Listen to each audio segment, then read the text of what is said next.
Break news చూస్తున్నాం. కొత్త office ప్రారంభానికి ఎమ్మెల్సీ కవిత అన్ని ఏర్పాట్లు చేసుకుంటున్నట్టుగా అప్డేట్స్ మనం చూస్తూ ఉన్నాం. ఇవాళ సాయంత్రం తెలంగాణ జాగృతి నూతన ఆఫీస్ ప్రారంభోత్సవ పూజ ఉండబోతున్నట్టుగా అప్డేట్స్ వస్తున్నాయి. అయితే ప్రారంభోత్సవ పూజ జూన్ 4న ఇందిరా పార్క్ దగ్గర, దానికి సంబంధించిన అప్డేట్స్ మనం చూస్తూ ఉన్నాం.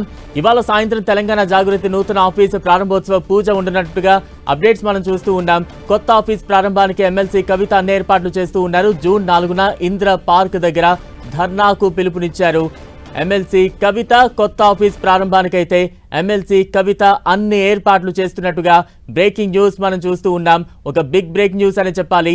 ఇవాళ సాయంత్రం తెలంగాణ జాగృతి నూతన ఆఫీసు ప్రారంభోత్సవ పూజా కార్యక్రమం ఉండబోతోంది. దానికి సంబంధించిన బ్రేక్ న్యూస్ చూస్తూ ఉన్నాం. మరోవైపు జూన్ 4న ఇందిరా పార్క్ దగ్గర ధర్నా కూడా పిలుపునిచ్చారు ఎమ్మెల్సీ కవిత. కొత్త ఆఫీస్ ప్రారంభానికైతే ఎమ్మెల్సీ కవిత అన్ని ఏర్పాట్లు చేస్తున్నారు. ఇవాళ సాయంత్రం తెలంగాణ జాగృతి నూతన ఆఫీస్ ప్రారంభోత్సవ పూజ ఉండబోతోంది. ఎంతో ఉత్కంఠగా రేపుతోన్న కవిత అంశానికి సంబంధించి ఒక క్లారిటీ అయితే వచ్చినట్టుగా ఉంది.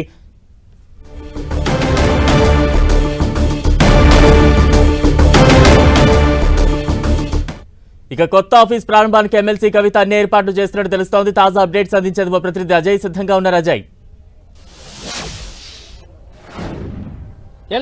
ఎమ్మెల్సీ కవిత దూకుడు పెంచిందని చెప్పుకోవచ్చు. తను ప్రత్యేకంగా తెలంగాణ జాగృతిని నడుపుతున్నటువంటి విషయం మనకు తెలిసిందే. అయితే దీనికి నూతన కార్యాలయాన్ని, తెలంగాణ జాగృతి సంస్థకు నూతన కార్యాలయాన్ని ఏర్పాటు చేసేందుకు సిద్ధమవుతుంది. ఈరోజు కవిత ఇంటి పక్కనే, ఈ ఇంటికి దగ్గరలోనే ఈ జాగృతి నూతన కార్యాలయానికి సంబంధించినటువంటి పూజా కార్యక్రమాలు నిర్వహించేందుకు కూడా సిద్ధమవుతున్నటువంటి పరిస్థితి మనం చూడవచ్చు. కొద్ది కాలంగా బీఆర్ఎస్ లో కవిత మాట్లాడుతున్నటువంటి మాటలు, అదేవిధంగా వ్యవహరిస్తున్నటువంటి వ్యవహార శైలి కొంత వివాదాస్పదం అవుతుంది. ఇందులో భాగంగానే కొంత దూకుడుగా వెళ్తుంది, జిల్లా పర్యటనలు చేస్తుంది.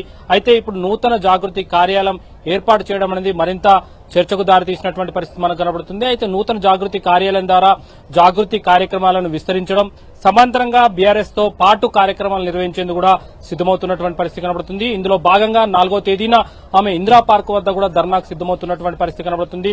అయితే ఇందిరా పార్క్ వద్ద చేసేటువంటి ధర్నా చూసుకున్నట్లయితే, ఏదైతే కాళేశ్వరం అంశంలో ఏదైతే కాళేశ్వరం కమిషన్ కేసీఆర్ కు నోటీసులు ఇవ్వడానికి వ్యతిరేకిస్తూ ఆ ప్రభుత్వం ఏదైతే కేసీఆర్ పైన ఇబ్బందికి గురి చేసే విధంగా, కక్ష సాధింపు చేసే విధంగా ఒక కార్యక్రమాన్ని చేస్తుందన్నటువంటి అర్థం వచ్చే విధంగా ఇందిరా పార్క్ వద్దనైతే ఒక ధర్నాకు శ్రీకారం చుడుతున్నటువంటి పరిస్థితి కనబడుతుంది. అయితే ఇదే అంశం పైన బీఆర్ఎస్ నేతలను కూడా ఆమె క్వశ్చన్ చేయడం జరిగింది. కేవలం కేసీఆర్ అంతటి నేతకు, మాజీ ముఖ్యమంత్రికి, ఉద్యమకారుడికి, తెలంగాణ ఉద్యమకారుడికి, తెలంగాణను సాధించినటువంటి వ్యక్తికి కాళేశ్వరం కమిషన్ నోటీసులు ఇస్తే కేవలం ట్విట్టర్లో పోస్టులు పెట్టి తో సరిపెట్టడం సరైంది కాదు అంటూ ఇటీవల ఆమె కామెంట్ చేయడం జరిగింది. చిట్చాట్ సందర్భంగా కూడా ఆమె పలు అంశాలను లేవనెత్తినటువంటి సందర్భం. ఇందులో భాగంగా ఎమ్మెల్సీ కవిత స్వయంగా తానే ఇందిరా పార్క్ వద్ద కేసీఆర్ కు నోటీసులు ఇవ్వడం పైన, నోటీసులు ఇవ్వడానికి వ్యతిరేకంగా ఆమె దీక్ష చేపడుతున్నటువంటి విషయం అయితే కనబడుతుంది.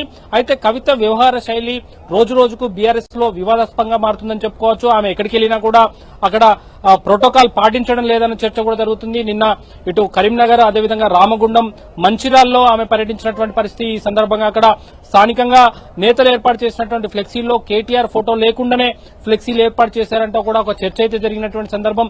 అయితే కవిత మాట్లాడుతున్నటువంటి మాటలపైన గానీ, ఆమె వ్యవహరిస్తున్నటువంటి వ్యవహార శైలిపైన మాత్రం బీఆర్ఎస్ నేతలు ఎవరు స్పందించొద్దంటూ కూడా చెప్పినటువంటి సందర్భం మనకు కనబడుతుంది. అధికారికంగా ఎవరు దానిపైన మాట్లాడద్దు, కింద నుండి కార్యకర్తల నుండి మొదలుకొని నాయకుల వరకు కూడా ఎవరు కవిత అంశం పైన కూడా మాట్లాడద్దంటూ కూడా చెప్పినటువంటి సందర్భం కనబడుతుంది. మరొక వైపు కవిత మాత్రం తన దూకుడు శైలిని మాత్రం రోజు రోజుకు పెంచుకుంటూ పోతుందని చెప్పుకోవచ్చు. అయితే కవిత వ్యవహార శైలి చూసుకున్నట్లయితే బీఆర్ఎస్ లో చాలా మంది నాయకులు అటు అసలు ఏం మాట్లాడలేని పరిస్థితి. కొంతమంది ఆ అంశం పైన చర్చించుకుంటున్నప్పటికీ కూడా, అంతర్గతంగా చర్చించుకున్నప్పుడు కూడా అధిష్టానం ఇచ్చినటువంటి ఆదేశాల మేరకు ఎవరు నేరు మెదపకుండా ఉన్నటువంటి సందర్భం అయితే చూడొచ్చు. అయితే ఇందిరా పార్క్ వద్ద కేసీఆర్ కు కాళేశ్వరం కమిషన్ ఇచ్చినటువంటి నోటీసులపైన ఆమె ధర్నా చేసేందుకు సిద్దమవుతున్నటువంటి నేపథ్యంలో ఈ కార్యక్రమంలోనైనా బీఆర్ఎస్ నేతలు పాల్గొంటారా లేదా అన్నది కూడా చర్చనీయాంశంగా మారినటువంటి పరిస్థితి. ఎందుకంటే ఆమె జిల్లా పర్యటన సందర్భంగా ఎవరు నాయకులు పాల్గొనడం లేదు, ఫ్లెక్సీలలో కూడా ఫోటోలు పెట్టట్లేదు. ముఖ్యంగా కేటీఆర్ లాంటి నాయకుల ఫోటోలను ఫ్లెక్సీలలో ఏర్పాట్లు చేయట్లేదన్న చర్చ జరుగుతున్నటువంటి సందర్భం కనబడుతుంది. ఈ సందర్భంగా ఇందిరా పార్క్ దగ్గర ఆమె చేసేటువంటి ధర్నాలో బీఆర్ఎస్ నాయకులు పాల్గొంటారు లేదా అనేది చర్చనీయాంశంగా మారింది. మరొక వైపు జాగృతి ఆఫీస్ ను నూతన కార్యాలయానికి శ్రీకారం చుట్టడం అనేది పార్టీలో కొంత చర్చనీయంగా మారే అవకాశం అయితే ఉంటుంది. Right, thank you Ajay.